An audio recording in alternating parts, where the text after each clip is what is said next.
சிவாய மகாபெரிவா திருடிகளே சரணம். என் குரல் கொஞ்சம் நல்லா இல்லை. ஒரு வாரமாக கொஞ்சம் ஃபீவர் கோல்டுன்னு படுத்திருச்சு.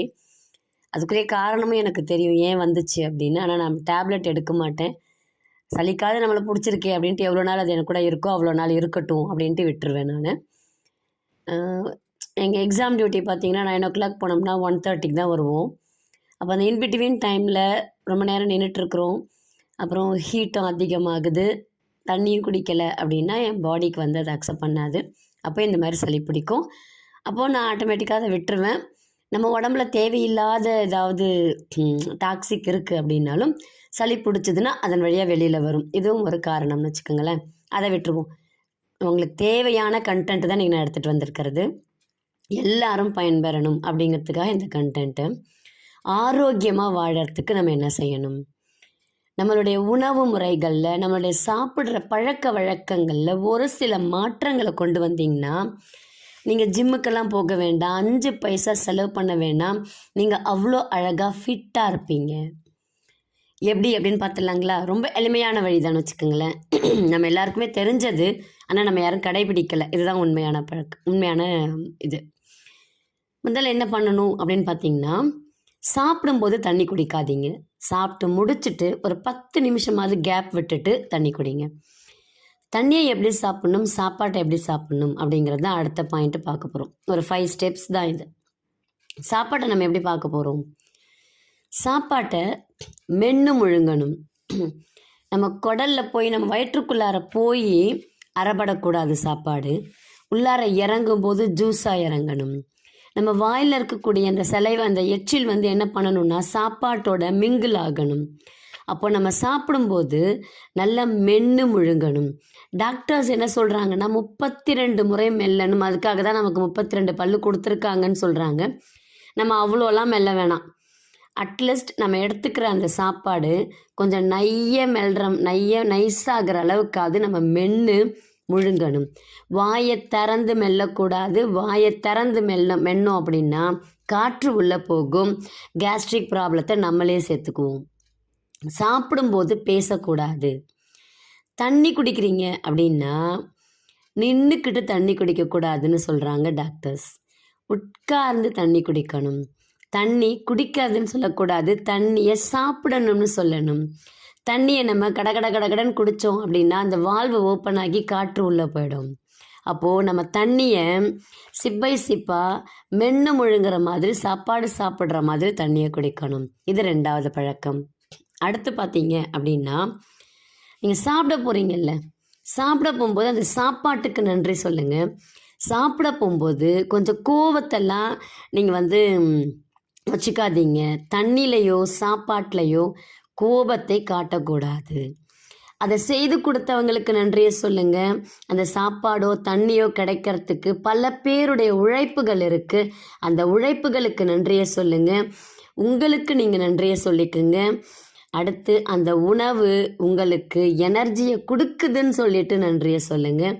இந்த நன்றி சொல்கிற பழக்கம் தான் கிராட்டிடியூட். நிறைய நான் போட்டிருக்கேன், ஆனால் அந்தளவுக்கு யாரும் ரெஸ்பான்ஸ் பண்ணலைங்கிறதால நான் அதை ஸ்டாப் பண்ணிட்டேன்.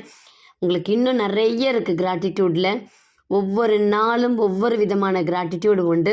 அது தேவை அப்படின்னா நீங்கள் கமெண்ட்டில் போடுங்க. நான் ஒவ்வொரு நாளும் ஒவ்வொரு விதமான ப்ராக்டிஸை அழகாக சொல்லித்தரேன் உங்களுக்கு.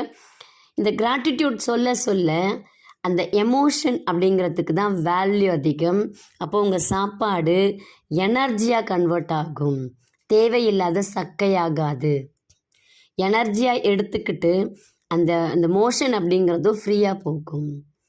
நீங்கள் பாதி அரையும் குறையுமா மெல்றீங்க, இல்லை சாப்பிடும்போதே தண்ணியை குடிச்சிடுறீங்க அப்படின்னா கண்டிப்பாக அது ஒழுங்காக அறப்படாது. அதே மாதிரி சாப்பாட்டுக்கு தண்ணிக்கும் கரெக்டான ஒரு கேப் வச்சுக்கணும். எப்போ பாரு சாப்பிட்டுக்கிட்டே இருக்கக்கூடாது. இது 4th ஸ்டெப். 5th ஸ்டெப் பார்த்தீங்க அப்படின்னா, முடிஞ்ச வரைக்கும் ஜங்க் ஃபுட் அப்படிங்கிறத அவாய்ட் பண்ணணும். இப்போது ஒரு ஹெல்த்தியான ஒரு ஃபுட், ஒரு வெஜிடபிள் ரைஸ்னே வச்சுக்கோங்க. நிறைய வெஜிடபிள்லாம் போட்டு ஒரு வெஜிடபிள் ரைஸ் வச்சுருக்காங்க. பக்கத்தில் ஒரு சிப்ஸோ இல்லை உங்களுக்கு பிடிச்ச ஏதோ ஒரு ஜங்க் ஃபுட் வச்சுருக்காங்கன்னு வச்சுக்கோங்களேன். சாப்பாடு 2 வாய் இறங்குதுன்னா அந்த சிப்ஸ் வந்து ஒரு பேக்கெட்டே இறங்கும். ஏன் இப்படி அளவுக்கு மீறி நம்ம ஜங்க் ஃபுட் எடுத்துக்கிறோம்? நம்ம பாடிக்கு நீங்கள் எதை சாப்பிட்டிங்கனாலும் அதில் அதுக்கு தேவையான விட்டமின்ஸ் இருக்கா மினரல்ஸ் இருக்கான்னு தான் தேடும். இப்போ அந்த வெஜிடபிள் ரைஸை நீங்கள் சாப்பிட்றீங்க, அதுக்கு தேவையானதெல்லாம் கிடச்சிடுச்சுன்னா அது போதும் அப்படிங்கிற சிக்னல் கொடுத்துரும். இப்போ ஜங்க் ஃபுட்டில் எதுவுமே இருக்காது, அது தேடுது. எனக்கு தேவையான சத்தை நீ குடு அப்படின்னு சொல்லி கேட்குது. அப்போ அதில் எந்த சத்துமே கிடைக்கலன்னும் போது இன்னும் சாப்பிடுன்னு சொல்லுது. அப்போ நம்ம அதை சாப்பிட்றதுங்கிறதே வேஸ்ட் ஆகிடும். ஜங்க் ஃபுட் எடுத்துக்கிறத குறைக்க ஆரம்பிக்கணும். இதை நீங்கள் செஞ்சீங்கன்னா நல்ல ஒரு தூக்கம் இருக்கும், நல்ல ஒரு ஆரோக்கியம் இருக்கும். இதை செஞ்சால் என்ன பலன்? தொப்பை இருக்காது, தேவையில்லாத ஊழ சதைகள் இருக்காது, வெயிட் அதிகமாக போடவே மாட்டாங்க. நீங்கள் ஜிம்முக்கு போய் ப்ராக்டிஸ் பண்ண வேண்டாம். நீங்கள் 1 மாதம் நீங்கள் பண்ணி பாருங்கள், உங்ககிட்ட எவ்வளோ வெயிட் குறையுதுன்னு பாருங்கள். நீங்கள் எதுவுமே செய்யாமல் உங்கள் சாப்பாட்டு மூலமாகவே, நான் சாப்பாட்டில் கூட எந்த ரெஸ்ட்ரிக்ஷனுமே சொல்லலை, நீங்கள் சாப்பிட்ற சாப்பாட்டை ஒழுங்காக சாப்பிடணும், அவ்வளோதான். சாப்பிடும்போது பேசிக்கிட்டு சாப்பிடாதீங்க, மென்னும் போது வாயை திறந்துக்கிட்டு மெல்லாதீங்க, தண்ணி குடிக்காதீங்க. இந்த பழக்கத்தை நீங்கள் கொண்டு வந்தீங்கன்னாலே ஃபஸ்ட்டில் கொஞ்சம் கஷ்டமாக தான் இருக்கும். இதுக்கு நீங்கள் என்ன பண்ணலாம் அப்படின்னா, தேங்காய் எடுத்து வச்சு சும்மா மென்று பாருங்கள். அப்போ மென்ற பழக்கம் தன்னால் வந்துடும் உங்களுக்கு. அப்போ நீங்கள் எல்லா சாப்பாட்டையுமே மென்று முழுங்க ஆரம்பிச்சிருவீங்க. அப்படி மென்று முழுங்க ஆரம்பிச்சிங்கன்னா குவான்டிட்டி குறைய ஆரம்பிக்கும், நம்ம பாடிக்கு தேவையான சத்துக்கள் எல்லாமே கிடைக்க ஆரம்பிக்கும். நீங்கள் எனர்ஜெட்டிக் பர்சனாக இருப்பீங்க, காலையிலேருந்து நைட்டு வரைக்குமே ஆக்டிவான பர்சனாக இருப்பீங்க. இதுக்கு நான் கேரண்டி. கண்டிப்பாக நீங்கள் இதை மட்டும் செஞ்சு பாருங்கள். சாப்பாட்டை ஒழுங்காக சாப்பிடுங்க, தண்ணியையும் ஒழுங்காக சாப்பிடுங்க, கேப் கரெக்டாக விட்டு சாப்பிடுங்க. சாப்பிட்றதுக்கு முன்னாடி நன்றியை சொல்லுங்கள். அடுத்து ஜங்க் ஃபுட்டை ரெடியூஸ் பண்ணுங்கள். இந்த ஸ்டெப்பை செஞ்சிங்கன்னா உங்களுக்கு தொப்பை இருக்காது, குண்டாக இருக்க மாட்டீங்க, நோய்கள் வராது. நோய்கள் வந்தாலும் அதை தாங்கக்கூடிய சக்தி நம்மக்கிட்ட இருக்கும். ரொம்ப எளிமையான வழி, நம்மளுடைய ஆரோக்கியத்துக்கு 5 டிப்ஸ் கொடுத்துருக்கேன். அந்த 5 டிப்ஸை ப்ராப்பராக யூஸ் பண்ணிக்கோங்க. கண்டிப்பாக நீங்கள் எக்ஸ்பெக்ட் பண்ணுற ரிசல்ட் உங்களுக்கு 1 மந்தில் கிடைக்கும். நல்லதே நடக்கும். நன்றி, வணக்கம்.